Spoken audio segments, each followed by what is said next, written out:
An ka foli bi aw bɛɛ lajɛlen ye ani an ka barikada ani waleɲuman dɔn.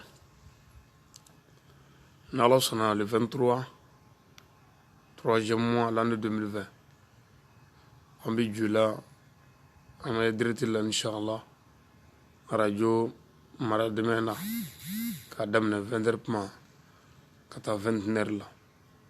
Nka m'an baden bɛɛ lajɛlen fo k'aw barikada ka waleɲuman dɔn.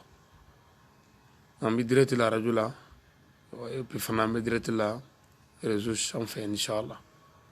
An baden minnu ɲɛ b'an na sisan Facebook kan u k'u sɔgɔli to Facebook la, minnu bɛ WhatsApp kan, minnu bɛ yɔrɔ wɛrɛ la, minnu bɛ groupe kɔnɔna na inshallah an bɛna kɛ direct fana ye groupe caman sanfɛ. An ka foli bi aw bɛɛ lajɛlen ye, an ka dugawu b'a bɛɛ ye. A balimakɛ don Ali Badara Sangare, ka dugawu k'a ye, ka dugawu ɲini aw fɛ. Kanuɲɔgɔnw Ala k'aw sara ni hɛrɛ ye, minnu fana t'an fɛ n'u b'an nɛni k'an dɔgɔya Ala k'aw bɛɛ sara.